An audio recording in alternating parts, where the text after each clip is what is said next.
Shri and সান্ত্বনার তরফ থেকে আপনাদের সবাইকে নমস্কার। আমাদের সাথে আপনারাও ঘুরে দেখুন দার্জিলিংয়ের মিরিক। আর এই রকমই নতুন নতুন ভিডিও দেখার জন্য শ্রী অ্যান্ড সান্ত্বনা সাবস্ক্রাইব করে আমাদের পাশে থাকুন। সাবস্ক্রাইব করার পর পাশে থাকা বেল বাটন অবশ্যই প্রেস করে রাখবেন, তাহলে আমার আপলোড করা রেসিপি কিংবা ভিডিও নোটিফিকেশনস আপনারা প্রথমেই পেয়ে যাবেন। দেখতে থাকুন বাকি ভিডিওটা।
এবার আমরা যে রাস্তাটা দিয়ে যাব সেটা হলো নেপাল আর ইন্ডিয়ার বর্ডার।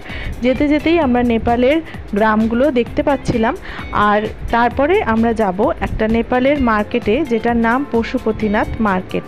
আর সেখান থেকে আমরা একটা গাড়ি বুক করেছিলাম, সেটা অবশ্যই নেপালের গাড়ি, কারণ আমরা প্রথমে জানতাম যে আমাদের গাড়ি বোধহয় ওখানে অ্যালাউ করবে না, কিন্তু পরবর্তীকালে আমরা জানতে পারলাম যে হ্যাঁ, ইন্ডিয়ার গাড়ি ওরা অ্যালাউ করে, তবে সেক্ষেত্রে চার্জটা একটু বেশি পড়ে, মানে ধরুন ফাইনের মতো। ভারত আর নেপালের বর্ডারে আধার আর ভোটার কার্ড শো করাতে হয়, আমরা সেগুলো শো করিয়ে তারপর আমরা গেলাম নেপালের মধ্যে। আর সেখানে আমরা পশুপতিনাথ যে মার্কেটটা সেটা তো দেখলামই, তার সাথে সাথে ওখানে গাড়ি বুক করে আমরা গিয়েছিলাম আরও কিছুটা দূরে, আর সেখানে আমরা নেপালের বেশ কিছু জায়গা দেখেছিলাম। আপনাদের সাথে আজকে সেইটাই শেয়ার করব, দেখতে থাকুন বাকি ভিডিওটা। আর এখানে আপনারা দেখতে পাবেন ইন্ডিয়া আর নেপালের বর্ডারের কিছু অংশ, যেটা আমি এখানে ভিডিও করেছি। দেখুন ওইদিকে যে বাড়িগুলো দেখা যাচ্ছে সেটা কিন্তু নেপালের, আর এই দিকে আমরা যেখান দিয়ে গাড়িতে করে যাচ্ছি সেটা হচ্ছে ইন্ডিয়ার। দেখুন ওই দিকের যে বাড়িগুলো, দোকান সবই দেখা যাচ্ছে, সেগুলো সবই নেপালের।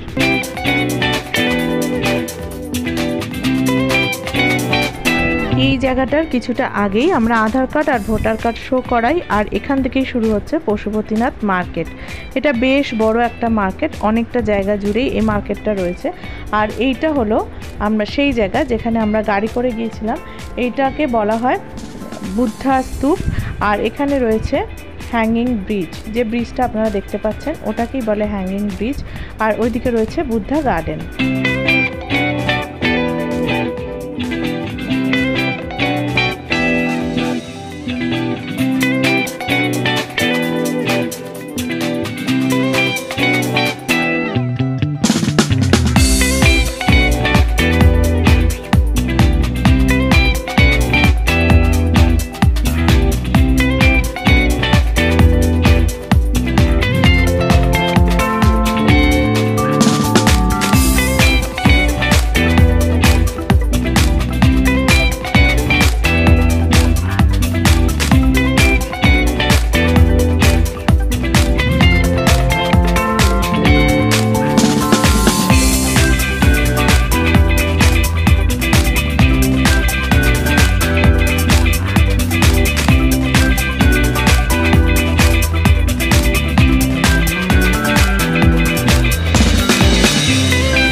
আর এখান থেকে আমরা খেলাম পানটা কিন্তু বেশ ভালো ছিল। আর গুঞ্জন পান না খেলেও কিছুটা পানের মশলা, যেটা যিনি পান বিক্রি করছিলেন তিনি ওকে আদর করে দিলেন, আর গুঞ্জন কিন্তু ওটা বেশ মজা করেই খেলো। আর এখানে দেখুন, আমার মনে হলো এগুলো থানকুনি পাতা, তাই আমি একটু ভিডিও করলাম, কিন্তু অন্য পাতাও হতে পারে। আপনাদের কি মত অবশ্যই কমেন্ট করে আমাকে জানাবেন।